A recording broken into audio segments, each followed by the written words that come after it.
Ayan, magandang araw mga kababayan. Ngayon, mayroon lang po tayong itong video na to maiksi lang po ito mga kababayan, kasi siguro kung napanood nyo po yung viral video sa market dahil viral video po siya.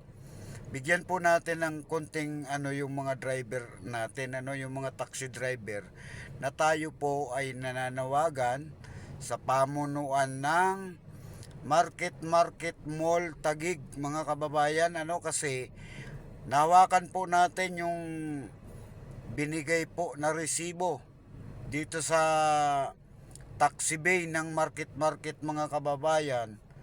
At ito po mga kababayan is mayroon pong maliit. Ito po, hawak po natin ngayon yung resibo, yung ticket po nila mga kababayan.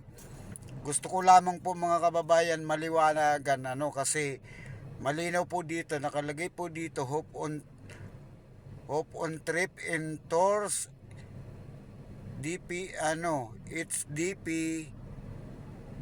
on Trip on Tours OPC Taxi Lane McKinley.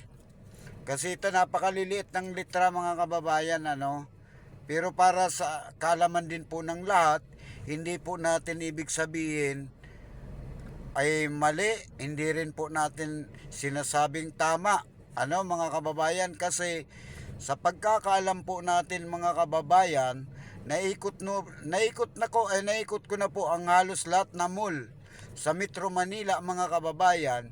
Pero nakakapagtaka lang, mga kababayan, ito po ay dapat sagutin ng McKinley Mall mga kababayan, kasi mayroon po silang ticket na ini-issue sa mga taxi driver, na ito po ay isang tinatawag nilang terminal pay mga kababayan. Gayong malinaw, drop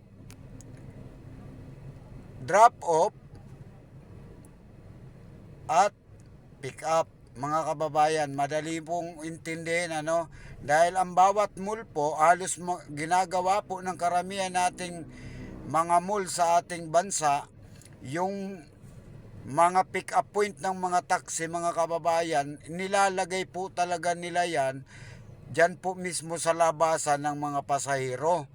Pero wala pong bayad mga kababayan. Karamihan po dito sa mall sa atin, wala po talagang bayad. Pero mga kababayan, nagtataka lang tayo mga kababayan, nagtatanong po tayo sa pamunuan nitong McKinley ay ng Market Mall ng Tagig, bakit po may 10 pisong binibigay sa taxi kapag pumasok ka at pumick up ka ng pasahero dyan sa mall nila?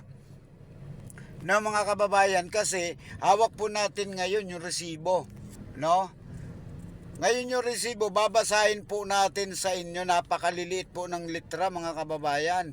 Ayan po, nakikita nyo naman po.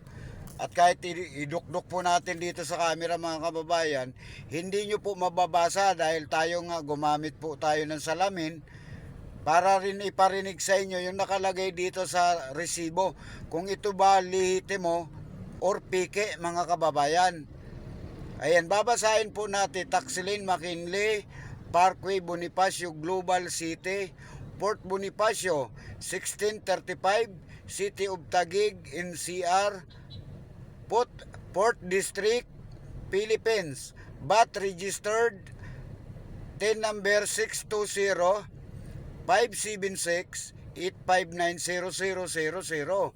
Ayan po mga kababayan, yung VAT number nung resibo na tong kaliit-liit mga kababayan, Tapos dito sa pula, itong pula number, ito po yung tinatawag na serial number ng ticketing nila, mga kababayan.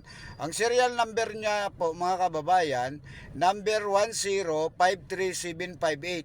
Terminal pay 10 piso. Ayan mga kababayan, malinaw po hawak natin ngayon. Galing po ito sa pamunuan ng market, yung mga taxi dyan na pumapasok, galing po ito dyan. Ngayon mga kababayan, nakalagay naman po dito, total sale 8.03, but 12% total is 1.07. Total payment 10 piso mga kababayan nakalagay. 10 piso po ang nakalagay. Bagamat narinig nyo na yung nakalagay sa resibo, mayroon pa po dito sa gilid pero talagang hindi po natin mababasa. Ngayon mga kababayan, kaya ginawaan po natin ito ng video.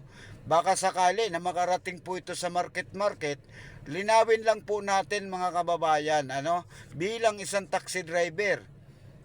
Bakit po sa lahat na mall ng Metro Manila, bakit itong market may naniningil ng 10 piso sa terminal fee daw kuno? Pero kung lilinawan natin mga kababayan yung pananaw po natin, kapag sinabing taxi bay, at dyan lalong-lalo na dito sa Makati, may sariling taxi lane mga kababayan. Ibig sabihin, pick up point ng mga pasahero, nang sa ganun, yung mga pasahero po ng taxi mga kababayan, convenience na paglabas, andyan na si taxi, sasakay ka, gagamit po tayo ng metro, yun po yung totoo. Pero mga kababayan, wala po tayo doon sa sinasabing convenience ng pasahero, kasi itong pinag-uusapan po natin mga kababayan, ang sinasabi, bakit may bayad na 10 piso na terminal pay nakalagay, mga kababayan. Malinaw po dito nakalagay terminal pay. Ayan po. Kasi ang pagkakaalam ko mga kababayan, kapag tinawag na terminal pay, ay nandudong ka sa loob ng terminal nila, nandudong kayo, nakahinto kayo dun sa likod. Yun po kasi, terminal talaga nila yun. Alam nyo naman siguro yung market, nasa likod yung terminal. Yung mga pauwing probinsya, nandudon yung mga bus, andudon yung mga jeep, yun yung terminal pay. Yun yung terminal talagang legit. Pero yun dito sa harap, drop in pick up point po yan.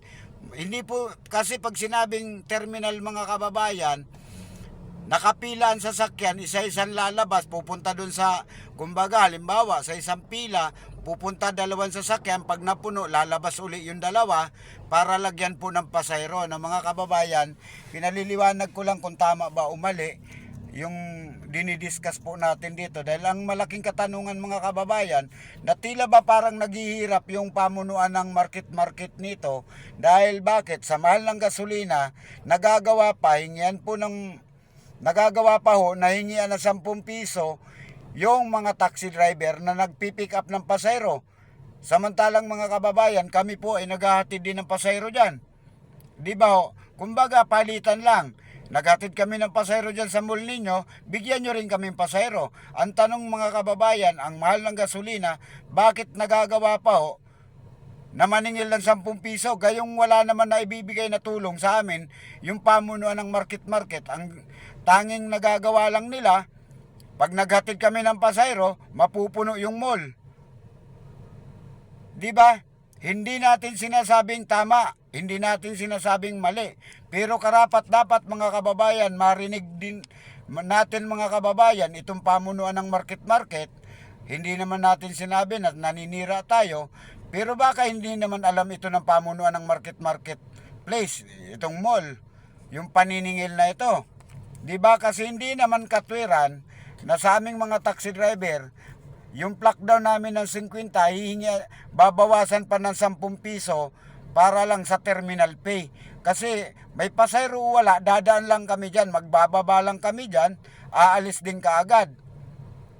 Diba mga kababayan, iyan lang po ang binigyan natin ng reaksyon na kumbaga mga kababayan, dapat maging fair po itong mall na ito. Dahil ikutin po natin ang buong Metro Manila na mall, wala pong bayad ang parking ay ang taxi bay.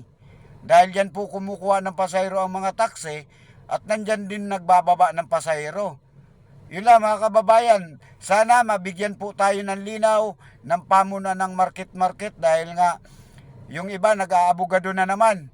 Yung mga nagko-comment mga kababayan dahil nga private property daw yan, kesyo maintenance daw yan, ay salagang 10 piso kaya bang makapagpagawa ng mga taxi driver? Pero ganun pa man, salagang 10 piso, malaking bagay po sa aming mga taxi driver yan dahil mahal ang gasolina. Yun lang mga kababayan, sana pakitag ng video na ito sa pamunuan ng market nang sa ganun mahingian din namin ang reaksyon yung pamunuan ng market. Yan lang mga kababayan, magandang araw sa lahat.